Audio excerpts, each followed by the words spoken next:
Welcome you to the University of New England's commencement weekend. Class of 2019, we rock. And we're awesome. Please give yourselves a round of applause from the mountain.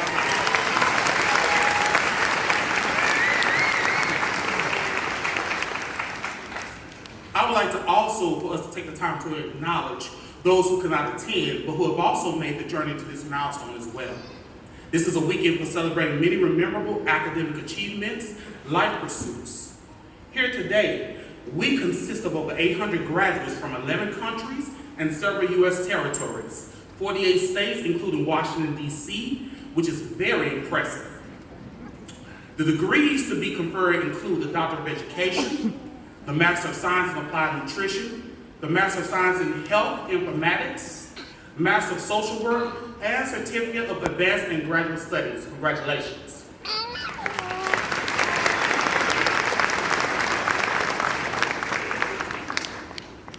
As we celebrate this memorable occasion, I would like you to also take a moment to reflect on a few things. What does this milestone represent?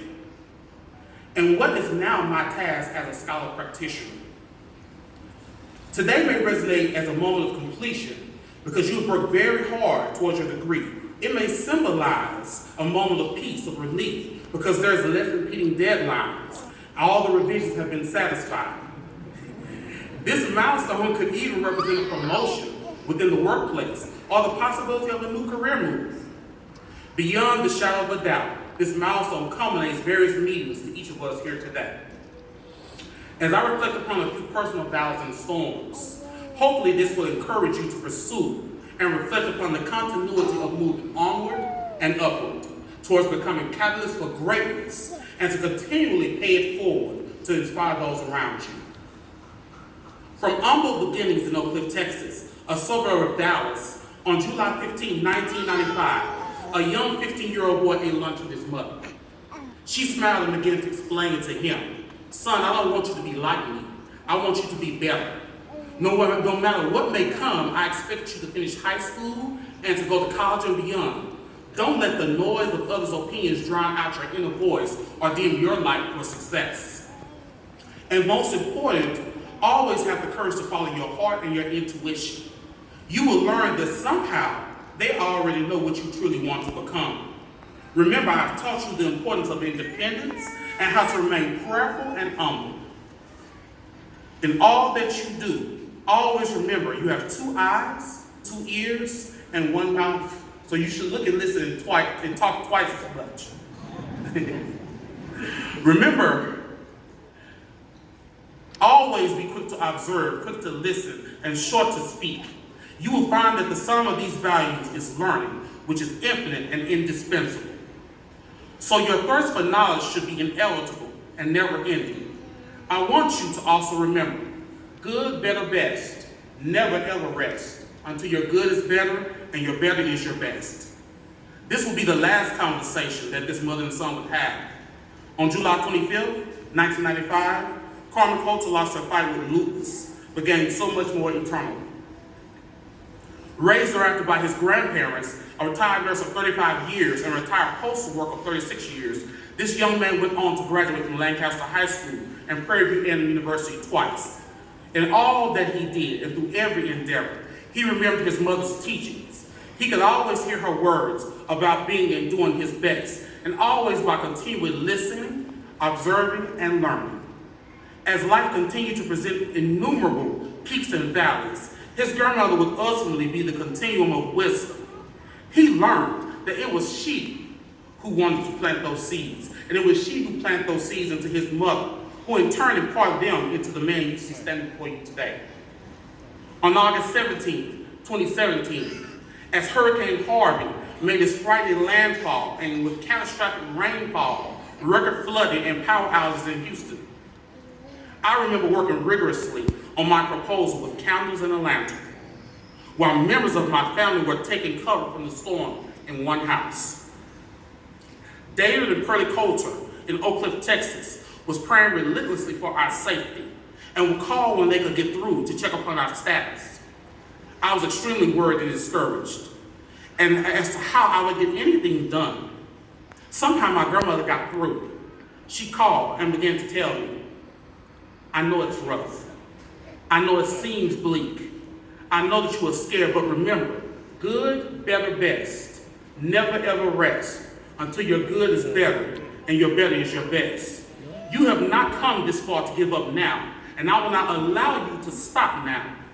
She further stated, Demond, as my family calls me, the recipe for greatness comes in many packages, but sometimes life stirs the ingredients into unfamiliar flavors. It is up to you to make it taste good and to make it great. It was also at this time that we learned my grandmother had a battle in stage 4 liver cancer, which she did not reveal to me all my life. With determination and tears in my eyes, through the storm and over the next months, I worked very hard, wrote ambitiously, and my grandmother and my family encouraged me to stay the course. Class of 2019, there will be storms in your life where you may feel like all hope is lost. But just remember, as a catalyst for greatness, we have chosen and we are equipped with the ingredients to make the best masterpieces in life, no matter what the circumstances, and to thereafter pay what we have learned and created forward to be of service to someone.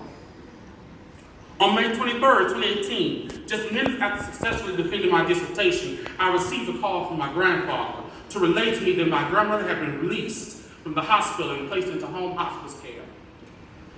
The doctors explained that they had simply done all they could do. But my grandmother courageously acted unbothered. When I spoke with her, she was ignited with such excitement at the fact of me becoming the first doctor in the family, and explained how overjoyed she was and that her dream had been fulfilled, and that definitely how proud my mother was. She went on to plant more seeds into the hearts and impetus, and I will pay those seeds forward to you all at this time. She said, courageously, all of my life, I have never been considered as can't as an option. We are all American, but we also should use 2 ears to listen and those 2 eyes to look. And you will see very closely and will be able to speak very boldly that the last 4 letters of American spell I can. I want you to always remember that when life's valleys seem to challenge you with can't, be quick with all your heart to tell that your storms that I can. Remember to stay humble in all that you do, and that if you can be of help to someone each day that you're blessed to see, then your living shall not be in vain. Remember that listen and silent are twins, and when the practice of these virtues are put together, you will possess the power to learn. It is never about being the loudest and the fastest, as it is more about patience and endurance. 3 weeks later, my grandmother, Pearlie Colter, transitioned into eternal rest on June 6, 2018. For me, as a scholar practitioner today, this milestone renders a harvest of good, better, best. Never ever rest until your good is better and your better is your best. Ultimately, no matter what life may bring, we must continue to be the change that we would like to see. And we must remember that through it all, we can. Class of 2019, we represent a plethora of global diverse scholar practitioners who have been shaped and cultivated by the University of New England as our foundational soil to render a harvest of greatness. As we become successful, it is imperative that we never forget the peaks and valleys that we have traveled, and to always remember to plant the seeds of leadership, encouragement, and inspiration into the hearts and minds of others. Let's pay close attention to what's to come by being an inspirational leader and by setting the best example, just as my guardian angels. Whether it's transforming yourself, your local community, your workplace, whether it's encouraging others about their own educational pursuits, or by just encouraging somebody in an influential way, I encourage you tonight and challenge you as you walk across this stage to reflect upon all the important people that have helped you get to where you are today. That you also visualize the people to whom you will pay it forward, and the ways you will hope to transform and lead and inspire. Please carry these seeds in your hearts and your impetus, and always remember, the test of a catalyst is the fight that they make, the grit that they daily show, the way that they stand upon their feet and takes life's numerous bumps and blows. A coward can smile when there's not to fear, and nothing in his progress bars. But it takes a real catalyst to stand and cheer while the other fellow stalls. It isn't a victory after all, but the fight that a catalyst makes. A catalyst when driven against the wall still stands strong and takes the blows of fate. And with their head held high, sometimes bleeding, bruised, and pale, is the catalyst will win fate defied, but they aren't afraid to fail. Congratulations on this amazing achievement, class of 2019, and what it means to be a catalyst of the I Can. I offer and express my gratitude to our faculty, to our families who supported us, to our friends, and I offer my gratitude to you. As catalysts of greatness, let us continue to pay it forward and always aspire to inspire before we expire. Love, peace, and blessings.